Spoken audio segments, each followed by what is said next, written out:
Yesterday, the Israelis attacked the European Flotillia that was heading from Cyprus to Gaza, carrying food, medicine, and supplies to Gazans.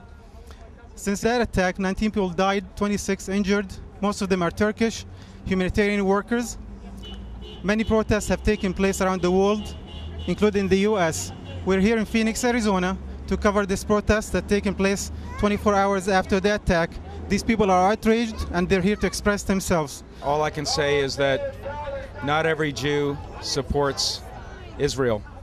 We're here basically to protest what has happened in Gaza lately, and that is just injustice and attack of humanitarian activists. The attack on the flotilla was merciless. It was completely a violent attack on behalf of the Israeli government. So we're out here to say that all U.S. aid to Israel must stop, and the Palestinians have a right to return to Palestine, and that the siege of Gaza must be stopped immediately. I just don't want to fund Israel anymore. I just think they're disgusting, and I think that they're turning into exactly what happened to them with the Holocaust, and they're turning around and doing that to everybody else, and it's not fair. We are here to help them and have the world to see who and what they truly are and what they are doing to our people back home. I feel that it's wrong, it's completely unprovoked, and Israel needs to tone it back down a little bit. I just think it's important to come out, especially in a place like Arizona where there doesn't seem like a good amount of representation compared to a lot of the other places. Once you see how bad the people's lives are and the Israeli military blockade, that you absolutely have to support humanitarian relief efforts. Now they've overreached and actually attacked a ship carrying aid in international waters. So this is a global problem, and we want people to educate themselves and get involved, because we believe that with the Palestinians being oppressed does affect everybody.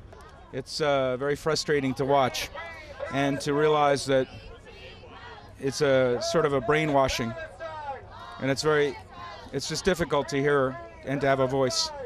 We know people on these peaceful, unarmed, nonviolent humanitarian boats, and we want to say lift the siege of Gaza. The U.S.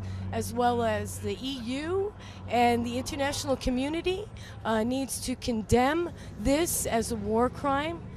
Killing innocent, unarmed people, there is no excuse. It breaks international law, international treaties. And if there is one thing that everyone, including Israel, can say, it occurred in international waters. This country is like supporting all this. We're sending so much money, we're sending weapons, and we're helping all this happen, so we're spreading the word so it can stop happening. With us is Mr. Galwi. He's a British Parliament member. He's here today to participate in the Muslim Legal Fund dinner, and he joined this protest, and he will tell us why he's here today and what he's trying to accomplish. Well, I'm on a speaking tour of the United States, 13 cities over several weeks. And it's by chance that my presence in the United States has coincided with yet another ghastly crime committed by the rogue state of Israel, which has plunged the world into turmoil again, which has shed the blood in the Mediterranean. And paradoxically, as everything Israel does now seems to do, has rebounded spectacularly against the aggressor and the criminal. So there is some justice after all. So what do you think? Is the American public opinion is changing toward more understanding of the Palestinian cause? I believe so. Perhaps not of the Palestinian cause, but of what General Petraeus called the strategic liability of the United States over close relationship with Israel. The United States is blamed for everything that happens because Israel is afloat on American dollars. Every bullet, every shell, every rocket, every aeroplane, helicopter, gunship, every warship, every tank, every shell, every salary of every Israeli soldier is paid for by the United States taxpayer. So when such ghastly occurrences happen, as did yesterday, this is very damaging for the United States. And I think that more and more Americans are seeing that. And that's what General Petraeus meant when he said before the Senate committee, the Armed Services Committee, he said that this strategic liability was dangerous to the United States, and it is. I see. And do you think the American people are seeing this message through these kind of activities and what you're doing? Well, slowly but surely, every step takes us closer to that day. I do think in the upper reaches of the U.S. administration, this is well understood. And I think that's what lies behind the very fraught relations now between Netanyahu and President Obama.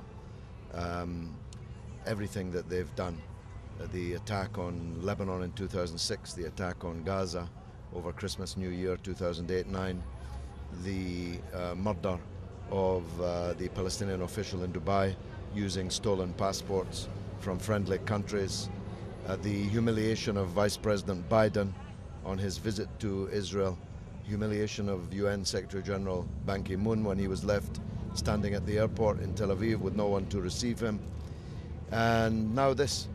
I think that the political capital of so-called Israel is very, very low in the bank now. Okay, and tonight you'll be joining a dinner for the Muslim Legal Fund. Can you tell us a little bit about this? Well, the Muslim Legal Fund of America defends Muslims, that's all. It gives them legal representation. It finds attorneys and raises the money to pay for those attorneys. And nothing could be more quintessentially American than the idea that every accused person has the right to a defense, and that finance should not be a barrier to that defense, and that everyone is equal before the law. That's what this state was founded upon. That's what the American Revolution was about, to overthrow arbitrary power exercised by the royal dictatorship in England. So it's a quintessentially American organization, and I believe its work should be supported. So I've been helping them raise funds in Miami, in Texas, now in Arizona, and I'm very pleased to do that. You've been involved in many pro-Palestinian, pro-Arab activities in the U.S. and outside. Have you had any difficulties coming in and out of the U.S. because of this? No, not really. America remains one of the freer countries in the world, and I don't believe that the American administration wants to behave like the Israeli government when they banned the 82-year-old pensioner, Noam Chomsky, one of the world's greatest intellects, was turned away because Israel didn't want anybody to hear what he had to say. I don't think that the United States wants to join that league. I just think it's disgusting that our tax dollars go towards killing innocent people, and there's no awareness, and there's no honesty with the government and the people. It's awful. Some of the things that they see on the news isn't true, so we're trying to show them what it's really like.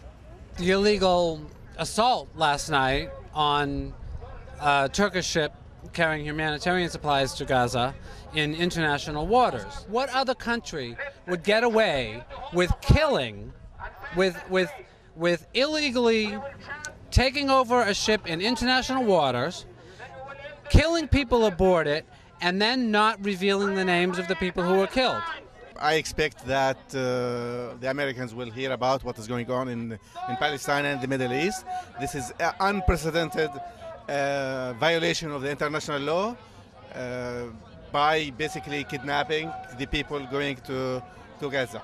They crossed the line because they killed people in international waters that were bringing humanitarian aid to a much-needed area.